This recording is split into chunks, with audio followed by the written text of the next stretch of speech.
It's another edition of Between Two Services. We still do not have a theme song. Working on it.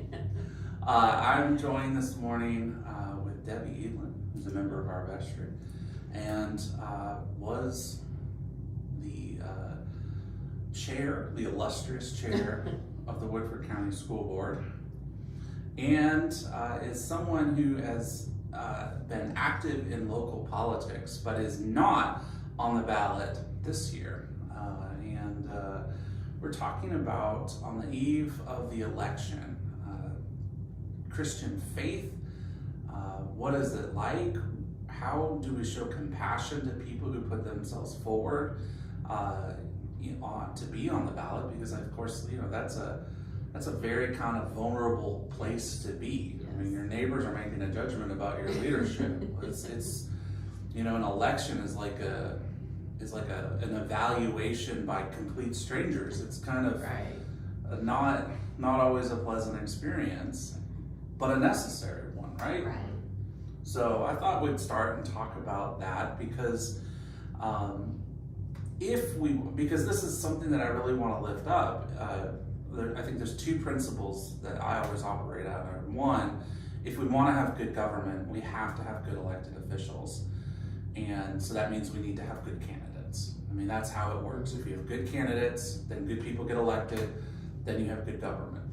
And then the second thing is we have to create an environment where there's enough respect and civility that good people would want to run. Because when it's too cynical, too cutthroat, then you end up electing cynical, cutthroat people because they're the only people who are willing to put themselves forward.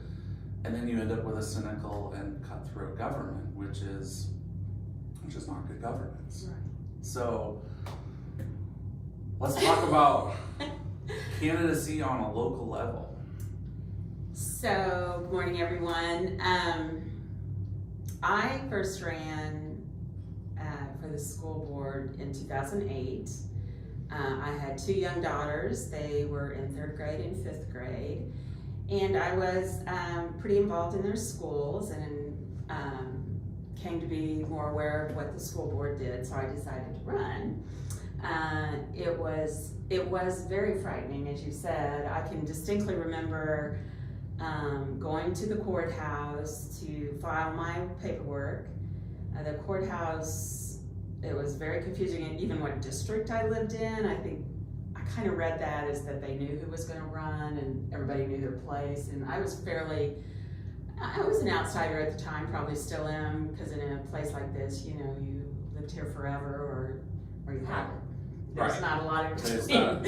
And I love Versailles, and they've been very welcoming, but especially in local politics, I think that's the truth. So anyway, I filed my paperwork, I had my girls with me, and then we went over to the round corner drug and had lunch, and I couldn't eat, and my hands were shaking, and I couldn't believe I had done it, and I'm not an introvert. I'm, Right. I can get out there, but and I remember my youngest daughter said to me, "Are you upset?" I think she thought I was going to cry. I was nowhere near tears, but my hands were shaking. I said,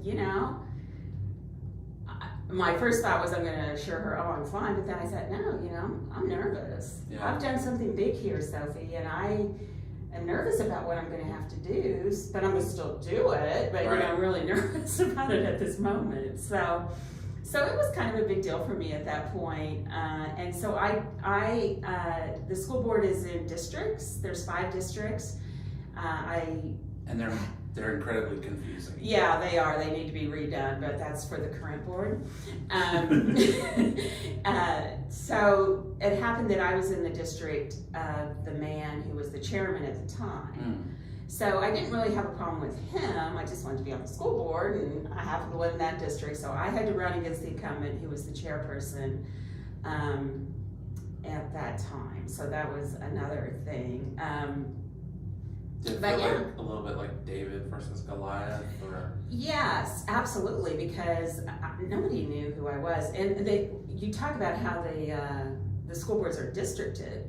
So it was so strange. Anybody that knows Versailles, I live right across from Huntertown School.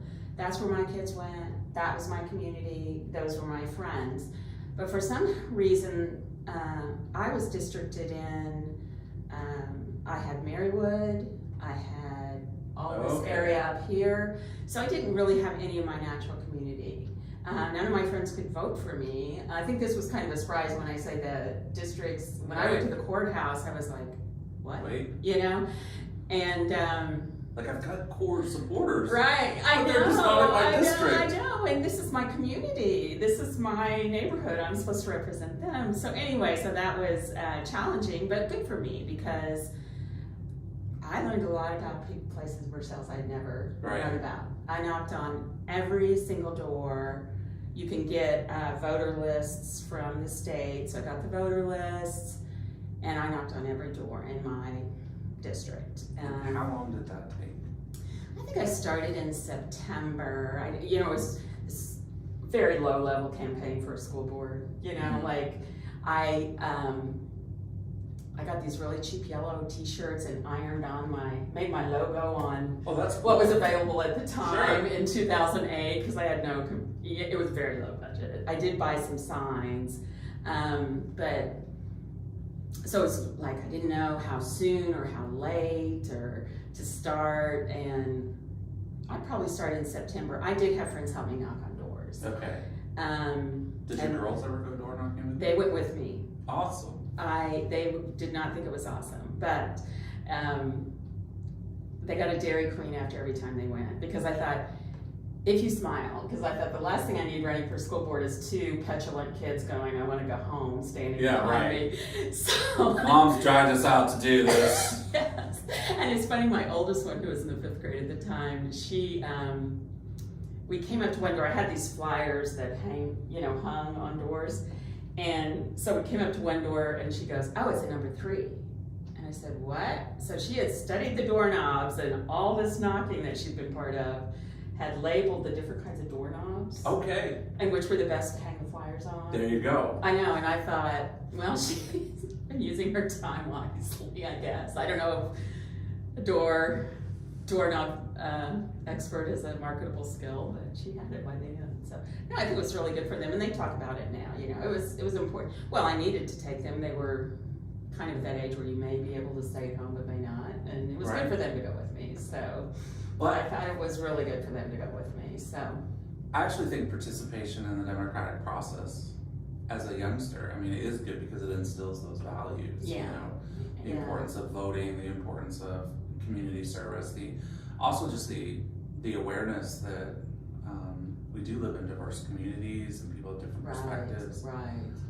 The one concern I always had, I have brought Bia and Sora door knocking a couple of times, not a lot, because I went door knocking when I was younger, but I was growing up in New Hampshire, and there you've just got a completely different political culture because of the presidential primary. People are used it's to bigger, yeah. People are, you go to the shop, you go down to the cafe, and there's candidate X, and you go to the shopping center, and there's candidate Y, and what I found definitely was I was surprised at people's willingness to be rude to little girls. I will say that. So yes. I hope that wasn't your experience. No, it wasn't at that point.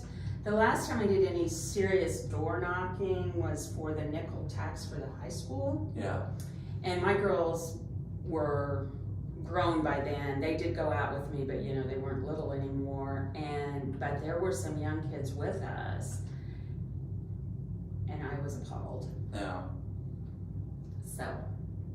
But I don't know if it was the fact that it was a tax hike or just the fact that it was 2018 and not 2008. Right. So I think things have changed, and it might have been a different experience if I took young children out now. The culture's gotten a bit closer. Yeah, right. And I think the other thing that I appreciated, like I said, I was so nervous, and then I could show them still doing it. Right. Because I'm probably more of an extrovert than either one of them, but yet I'm still nervous. Right. So it's normal to be this nervous, but still do it. And also, you had presidential candidates coming to you as a kid. This is as low as you get, school board, right? But it's still critical. Well, it is all these critical. local politics are still a place to put your energy and efforts. Right. I mean, you know, in most places, in most communities, your school board's going to have more of a direct impact on your life than the president is, right? Yeah. And your local, city council races are incredibly important because they decide on everyday matters. The county and fiscal court races are important. There are no unimportant races because, you know, those positions make decisions on behalf of all of us. Mm-hmm. I do want to put some pastoral guidance out there, some pastoral advice. Like, if someone comes and knocks on your door, like, be kind to them, right? Yes. Like, you don't have to stand there forever. It's okay to say, I'm not interested. But, you know, I think about the courage that it takes. And even people like Jehovah's Witnesses or Yes. Mormon missionaries, when they knock on my door, I try to be kind to them. I love, talking to local officials, not necessarily getting into an argument, but, having that interface. Well, what do you think about this? Or what do you think about that? Is good. And it's part of that participatory democracy. But it's also, when we think about when do we have opportunities in our day-to-day lives to show that we are Christians, that we're going to say, right now my encounter with you isn't going to be defined by my partisanship or, my annoyance at you interrupting my day, but on the fact that you are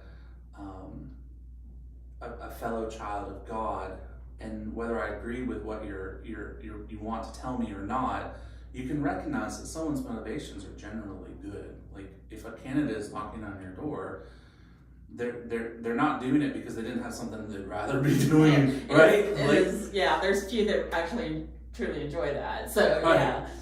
yeah. And also, like, I think that there's kind of this weird sense that, running for office is all about is this experience of, like, self-aggrandizement, when really it's completely the different opposite. You have a very thick skin. You have to have a very thick skin, but also, like, you find out how much support you have in the community, which is both positive and negative. Mm-hmm.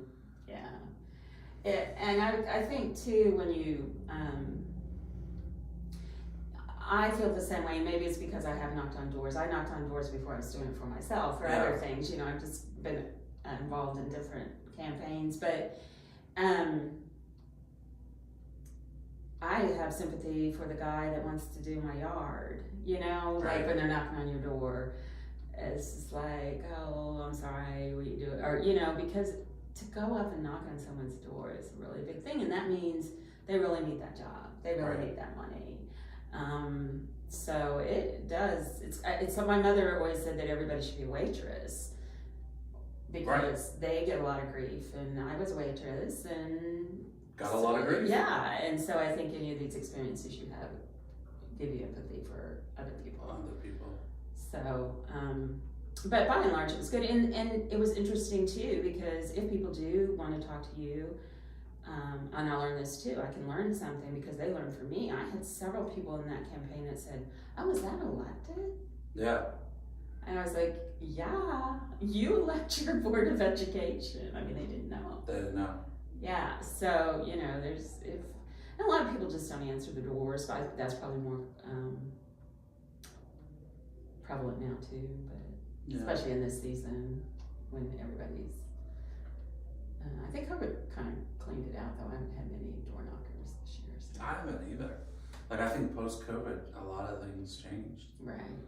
I did go out for a friend of mine who's running for city council. I won't plug her here because that's not what we're doing, but I did go out with her a couple weeks ago to a large neighborhood, and I was surprised how many people did answer the door and how really nice they were. Really? That's good to hear. So maybe we got a 2-year break from all this door knocking, and now we're ready to open and engage again. So. Well, I just want to put a general spin. I'm in favor of going, regardless of the candidate or the race. If there's someone you care about who's standing for office, I encourage you to go out and door knock with them. I mean, and I think it's an excellent experience. And all of us, democracy only works if all of us take responsibility for our part in it, right? That it really is government of the people, by the people, for the people, Right. you know, and the people are us, right? So like you can only do what you can do, but if each one of us is conscientious about, you know, is this something that's promoting democratic values, or is this something that's not promoting democratic values, then that can help guide us, in addition to thinking, you know, how is what we're doing reflecting Christian values. Sure. Right. And again, I think you hit on it before, the most obvious and should be easiest thing to do is to approach each other with openness and kindness. It is annoying to get your door knocked on sometimes, and sometimes, you know, even though I try to be nice to everyone that comes, I certainly feel that, you know, before you open the door, but just like, maybe that's the first step. You don't have to engage with them for an hour, you don't have to hire them, but at least that's a hard thing to do, to knock on a door for a job or for a vote. At least don't make it a really negative experience, you know. Somebody. Just make it even if nothing else, an equal experience, and not a horrible one, even if it's not a great one. So I'm thinking about right now the political signs that we see. That has always been something that's fascinated me. One, I'm always interested in like competing sign wars by neighbors. Like I drive past two houses, and one put up a very large sign for candidate A, and then, you know, literally their next door neighbor put up an equally large sign. Like, we're not talking about like the normal yard signs. I mean, this is a big one. And then the other one went and got as big. I mean, and it's sort of like, what was it like seeing your name in front of people's houses, and also what was it like kind of seeing your opponent? I mean, did your opponent do yard signs? Yes. Okay. And I think, I'm not sure, he's a wonderful man. You know, he was really so great to me. I think that was not his first term, but I think it was the first time he had to campaign. Okay. Because believe it or not, there were times, so I was on the board for 3 terms, I opposed the incumbent that first time. The next 2 times I had no opposition, so I didn't have to campaign. But no one thought they could do a better job than you were doing. I think nobody thought, oh, she's willing. Now it's a hotly contested thing, but it was shocking. It's always shocking to see your name, you know, like, because you know how your name just jumps out at you out of a text even. So I had signs. This was the first thing I ever ordered on the internet, were my campaign signs. Awesome. Can you believe it? I mean, this is how long it was 2008, but it was because I didn't have a lot of money. I couldn't like that was the first time I really shopped the internet for a price. You know, it was shocking to see your name on a ballot. Yeah. And I'm really happy I had that experience, because even though you know it's going to be there, it's surprising to see it there. And at that time, I think there were 3 precincts that my district voted in, like the high school and Depot Street up here, and I don't know, 3 or 4. So my husband and I, with the girls in the car, of course, the polls close at 6:30, so we're with our flashlight writing down the numbers at each of my precincts at 7. And so that's how I realized I had won. And then we went to some friend's house, and then we made sure we went down to the courthouse and took the girls with us.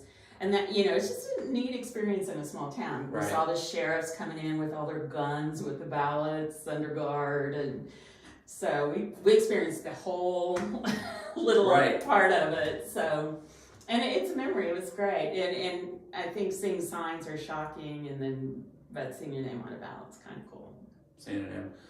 Well, and that's another excellent way to participate in democracy, because they're always looking for good poll people, poll workers. Yeah, now they've really limited, I guess, this year the number of places to vote, and I think it's because of the ability of people to... Well, and also with the expanded voting, it's spread out, so if you just have less places, it's not quite the crunch, but... Because I can remember, I got appointed to serve as an elections official This is very high office in Harding But County, South Dakota. So important though, especially in our, Yeah. because now our whole elections are under election workers. I mean, Right. that is got the spotlight. It's got the spotlight. Yeah, and it used to be just kind of. Well, it's what you did, and you There was like no it fighting was your about service. counting the votes. Or, No. Yeah. And then you'd post them and people would come and look. And I can remember in 2012, people milling around looking at the votes, like wondering, who voted for Obama in this precinct. Because there was like one Obama vote. And it was very rural South Dakota. I mean, but they would just kind of sit around and be like, did someone check the wrong box? Or who would have done that? Yeah. And when you study them, it's interesting. Yeah. So, but I mean, it's also, I'm concerned just that the temperature is getting up so high, and that at some point we're either there or we're going to be close to there, that a lot of good people that you'd want to be putting themselves forward are just going to say, it's just not worth it, right? Because I'm not willing to be demonized or under that much scrutiny, or what is out of bounds, and so I do think that this is a moment to stop and to say, hey, I think a lot of us will look forward to the political ads toning down a little bit, the mailers. I've got so many mailers this year. Yeah, that has definitely replaced knocking on the doors, and those are expensive. So even in these local races, clearly more money is going into them. Right, and I think I had a friend give me $50. I mean, and I You didn't expect anybody to, you weren't having $500 plate dinners? No, nothing at the castle or the. It was just me ironing on the. I love that. But that's how democracy should be. And so, and that's the other thing I want to say is, if you're watching this video and you've ever thought about standing for elected office, seriously, give that some consideration. Because yes, please. And this year, so I have written more checks for local candidates, because Gay went to somebody and they go, you don't have to, and I go, no, I'm not putting my neck on the chopping block. The least I can do is write you a check. Right. That I'm doing the easy job. The easy job. Right. And so if you have a local candidate, you don't have to give them money. You just have to tell them you're glad they're running, because it's kind of thankless. And I remember during that in 2008, because I worked so hard and I walked and knocked and called and, and thinking, I have never put so much effort into something in my life and have no idea if it's working. Right. Because most of the really big jobs we do in life, along the way, you're getting feedback. Right. You're getting this isn't working, we're gonna do this, But there weren't polls and things like that. So I remember just thinking, I have no idea. I may get my vote and my husband's, or I might get, I have no clue. Right. None. So that was the weird thing too, is to put so much work and effort into something that you had no idea if you were doing. If you were up, or if maybe you should do something different, or maybe you're about to make a big fool of yourself. Yeah. I know, and I just thought, well, at least somebody's, because I really don't think there were many contested school board races. Yeah. Well, I think every school board race is probably being contested from here on out. Oh my gosh. Well, and you talk about, are you going to put yourself out there just to run because it's so tough? Are you going to put yourself out there to serve if you want? Right. Because that is tough too. And maybe it's tough, I'm sure, on a national level when you have, people breaking into your houses and things like that. Clearly, but even at the local level, when you see people in Kroger, you see these people that have sent you horrible emails or whatever in person, so we really just need to tone it down across the board. So. Well, so I kind of want to wrap up here. I appreciate Okay. you coming and talking, and I think this has all been some good perspective that I hope people will take into consideration as we head towards the election on Tuesday.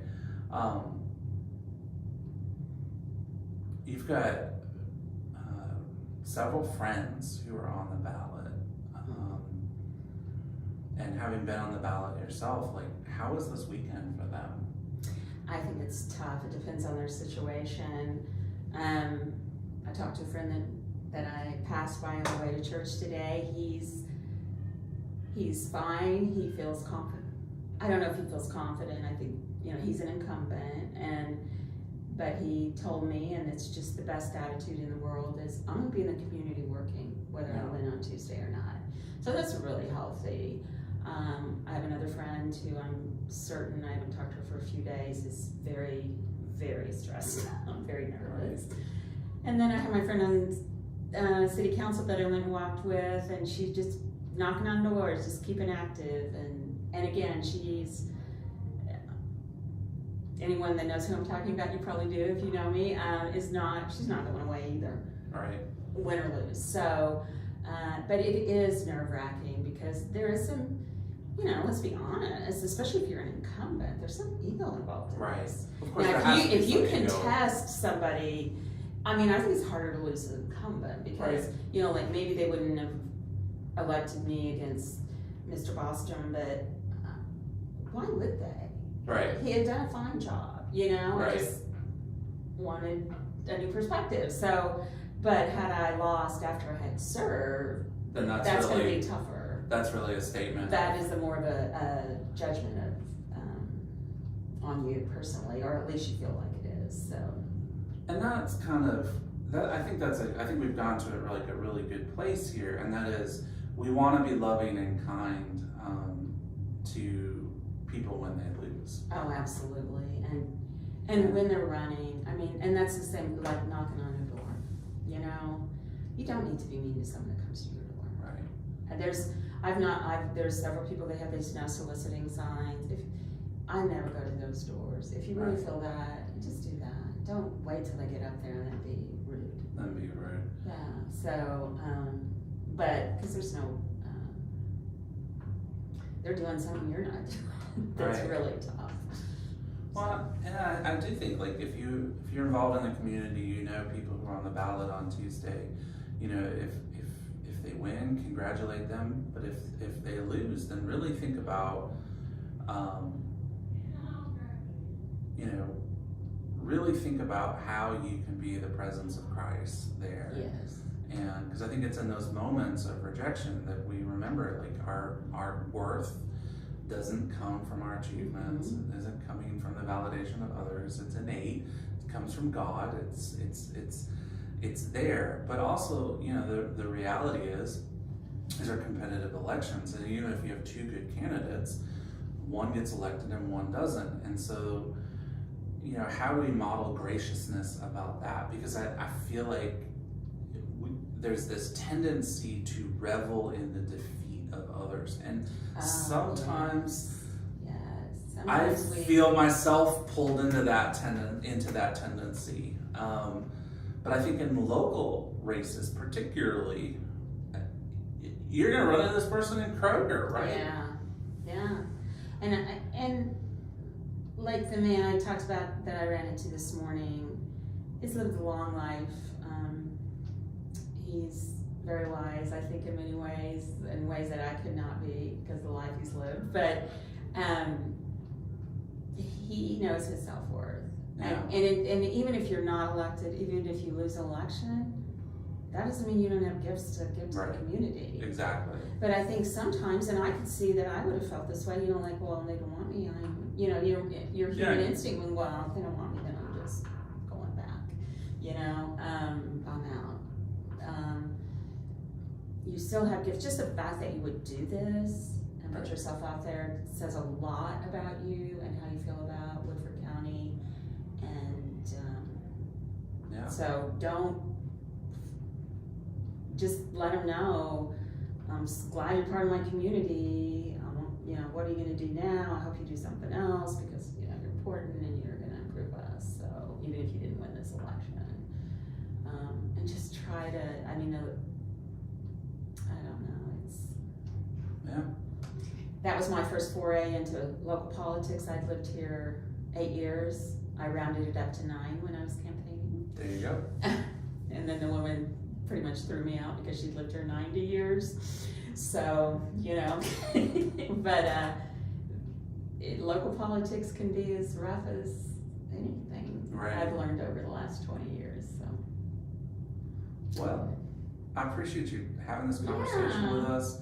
And, you know, just to wrap up in closing, I mean, participate in democracy, sign up to be a poll worker. If you're being called to leadership, put yourself out there, or help a friend who's Help put, or a position that, and you know, it doesn't even have to be a person, a cause, a position in our community. Yeah.